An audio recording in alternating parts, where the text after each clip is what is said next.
From Hollywood, it's time now for... Johnny Dollar. This is Caracas Police, senor. I have Jefe Velasquez returning your call. Momentito, por favor. Thanks. I have the senor Dollar, Jefe. Gracias. Good morning, amigo. It is, huh? Here it is. Here it ain't. Where is there? The Alder house in La Guiara. I'm staying here at Alder's request. Ah, you are, how they call a fast mover, amigo. Felicidades. Sorry, but felicitations are a little out of place. Trouble? Someone came within inches of killing Alder last night. I've got the bullet. How's your ballistics set up? At your disposal. Just bring it in. Thanks, I will. Maybe it's got something to say. I hope you're right. But, amigo. Yeah? Don't you think is the next bullet you should be worrying about?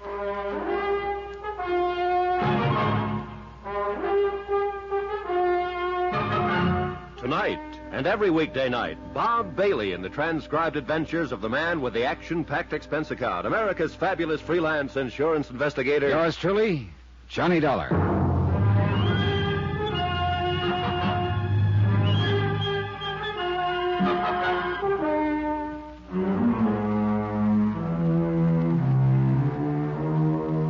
From Special Investigator Johnny Dollar, location Caracas, Venezuela, to the Home Office, Worldwide Mutual Insurance Company, Hartford, Connecticut. Assignment, the Alder matter. Expense account continued.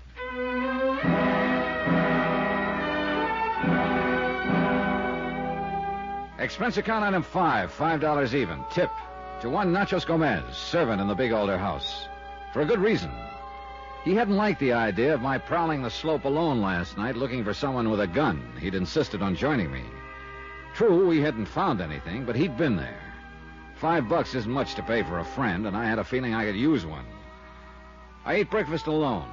Alder had already gone to his office, and the rest of the house was asleep. Nacho's breakfast tray rattled when he saw the money. For me, Senor Dollar, why? Oh, call it appreciation.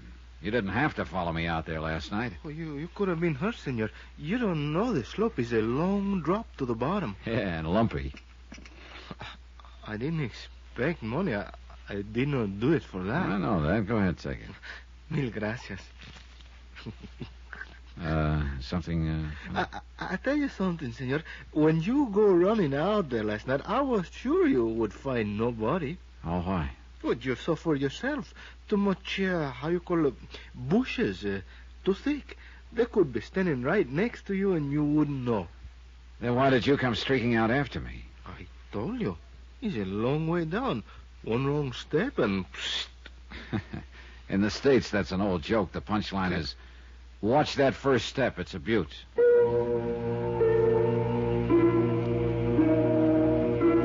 I got in the car I'd rented the previous day and headed toward Caracas. I passed the driving time pleasantly by counting oil wells. From that, I graduated to trying to figure how much money they made with each given stroke of the huge pumps. Nice kind of occupation? Sure. Specifically designed for a purpose. To keep me from worrying about the business at hand, namely why super salesman Billy Alder, insured for $250,000, should change his beneficiaries 5 times in a single month. Further, who'd taken that pot shot at him last night? Answers? I went back to counting oil wells. In Caracas, I headed for police headquarters and the head man, Jefe Velasquez. He turned the bullet over to his lab, but they were short-handed. By lunchtime, I still had no report. So I took Velasquez to lunch. For a man who is living in a house like Billy Alder's, you do not look happy, amigo. That bullet traveled an inch more to the left. Billy Alder wouldn't need a house. It's a good point. You look too serious for a nice lunch. I fixed that. Oye, deme 2 pisco sour, por favor. You ever drink the pisco sour, amigo? No. Will it help? Well, they do not solve the case for you, but they make you happier about being worried. Well, maybe we'd better order doubles. It's confusing, the Alder house. What do you think? Keep him alive, Alder says. But that's the only word you can get out of him. You feel the thing I mentioned yesterday, the tension, the strangeness? The only ones I've met are Alder and his daughter. You haven't met Mrs. Alder, any of the others? Why? They got home late. After the shooting? Way after. Interesting. Oh, sure. It could have been any of them out on that slope. I do not worry about you, amigo. You will do fine. Well, here's something else interesting. Alder doesn't want me to question any of them about that shot. Oh? You noticed there was no complaint to your office about the murder try. I notice. Because Alder wanted it that way. Like I say, interesting. Hey, gracias, waiter. You sip that, amigo. See if it does not help. It's good? Oh, very nice. It will be nicer. Just give it time. You still have the Senor Billy Alder on your mind, eh? Yeah. Have another sip. Hefe. See? There's something else on my mind. You got to learn to relax, Johnny. You mentioned Mrs. Alder a few minutes ago. Seemed surprised I hadn't met her. What are you thinking of? Just that you living at the house. No, Hefe, it was more than that. Amigo, you are imagining. Come on now, level with me.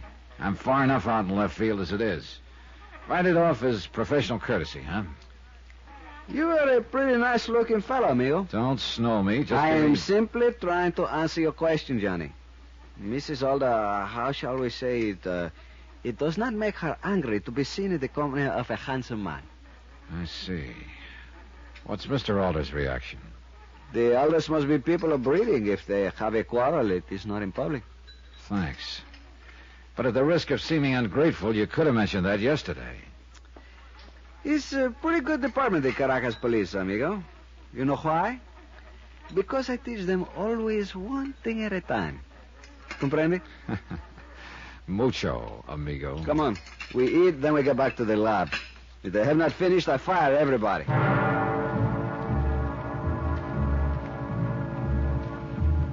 Expense account item 6, $14.85. Velasquez drank enough pisco sours to float the Normandy. Back at the police lab, I wished I'd kept pace with him, because all they could tell from the bullet was that it had come from a Luger. And Velasquez pointed out there must be a couple of thousand Lugers in Caracas. I headed back for the Alder house at La Guerra. Unless the members of that happy household slept all day, somebody should be alive and stirring. And they were people I wanted to meet badly. But I almost didn't make it. As I approached the main gate, I noticed another car parked along the side of the road about 50 feet from it. Suddenly it roared into life, shot forward, screamed to a stop, cut me off, almost piling me into the entrance pillars. You darn fool, what's the matter with you? Plenty. You know who I am, Dollar? I know this. If you ever try a stunt like that again, I'll ram those pearly teeth right down your throat. Tough guy, huh? There's an easy way of finding out. Well, we'll get to that in a minute. I asked you if you knew who I am. Sure I do. Paul Kincaid, the lad who was smooching with Billy Alder's daughter yesterday. You taking bows? You just couldn't wait to tell Alder about it, could you? Your girl's been telling you lies, Kincaid. I just happen to be there. If you don't want to be seen, don't neck in doorways. Now, just a minute, Dollar. And speaking of people in wrong places, I thought you were a foreman in the oil fields. I don't see any derricks on the Alder property. I took the day off so I could come over and see you. Well, you getting a good look? Yeah. And I still think Alder hired you to keep Peggy away from him. Now, you keep out of my head, Dollar. What are you staring for? Well, now, everybody's full of wild ideas today. I just had one that maybe isn't so wild. Like maybe you just ad-libbed a reason for being here. And the real one is to sneak out on the slope and see if you can't find an empty Luger shell. What? There has to be one out there, you know. You saying I took that shot at Alder? I don't know. How bad do you want to marry into the Alder money? I saw the punch coming, slipped it, and threw my own. It was a dilly while it lasted. It lasted too long. You get a set of arms working in an oil field. He had them all right, and those punches hurt. So I went to judo. Even then, it was tough. I guess I'd better get in shape or take up accounting. The look in the car mirror made one thing clear. I couldn't take a face like that through the front door. When I reached the house, I skirted it, managed to get to the service entrance without scaring the life out of anyone. Here, my little gift to Nacho Gomez, CEDA item 5, began to pay off. He hustled me up to my room by the back stairs, and without waiting to be asked, he got busy with bandages and things. You win, senor? Oh. Would you believe it if I said yes? Only through politeness, I think. Oh. Perdóneme, senor. That one was pretty deep. Caray. Yeah, what's the matter? I was just thinking, if you really win, I hate to see the loser. Thanks, but I can do it without seeing him again. There Es about the best I can do, señor. Yeah, well, okay, thanks. Oh, no es nada. Con su permiso, señor. Sure. Just tell me one thing, will you? Is anything going on downstairs? Well, how do you mean, señor? Well, that racket we hear coming up. Racket? Oh, you mean El Montante. Montante? The bullfighter? The finest matador in the world, señor. Did you not know he's the guest of the house? He's staying here? Oh, sí. The señor and señora Alder, they're big aficionados. They love the corrida. New style, isn't it? Fighting bulls in the house? No, señor. Montante, he just give how you say, a demonstration of the passes with the cape, you know? Uh-huh. Oh, it's beautiful. Why you not go down and watch, señor? You see, you will enjoy. It's lovely, the fine bullfight. Anybody ever asked the bull about that? After Nacho's gentle ministrations and a quick change of clothes, I must confess I looked slightly more like a human being again. Slightly. Anyhow, I wandered downstairs, headed for the huge living room. And it was like walking into another world, alive and pulsating to the music from a record player. 5 or 6 people stood around, hypnotically beating time, their eyes glued to the great El Montante, a handsome Spaniard who skillfully worked a bullfighter's cape in the center of the floor. Nacho hadn't exaggerated. Montante was beautiful to watch. But the feeling wasn't unanimous. Billy Alder and his daughter Peggy were the only people in the room I knew, and though they beat time with the others, they both shared the same expression on their faces. Intense dislike for the man with the cape. As I shifted my attention to them, a woman tore reluctant eyes away from the matador and moved quietly toward me. She wasn't really beautiful, but tremendously chic, for want of a better word, and that made her seem beautiful. I'm Constance Alder, Mr. Dollar. Welcome to our home. Well, thank you, Mrs. Alder. I'm afraid I've been negligent as a hostess. Oh, we've just missed connections, that's all. Charmingly put. Do you mind if I wait to introduce you to the others? When Montante's finished? No, of course not. Please go on back. Don't worry about me. I'm doing fine. Thank you. I watched her as she crossed the room, then realized that someone else was doing exactly the same thing, her husband, Billy Alder. Only the look on his face was the same glaring dislike with which he'd favored the cape-wielding matador. Interesting. Then, after a long moment, Constant Alder moved quietly out of the room, as though not wishing to disturb the others. The performance was still going strong, and after about 5 minutes, I moved out onto the patio, stood looking down at the La Guerra harbor. Because it was on my mind, I stared down at the spot on the slope from which the Luger had been fired. And I saw that someone was there, awkwardly searching the ground. A moment later, they straightened up, moved a few feet to continue the search. Even in the late afternoon sun, there couldn't be any mistake in the searcher's identity. It was Constance Alder.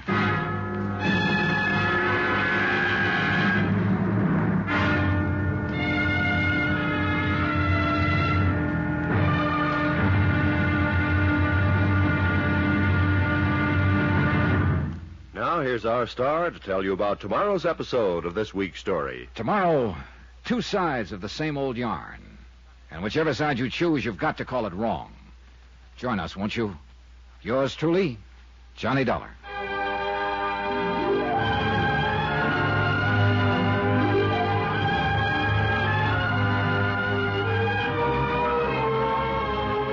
Yours truly, Johnny Dollar, starring Bob Bailey, is transcribed in Hollywood. Written by Tony Barrett, it is produced and directed by Jack Johnstone. Be sure to join us tomorrow night, same time and station, for the next exciting episode of Yours truly, Johnny Dollar. Roy Rowan speaking.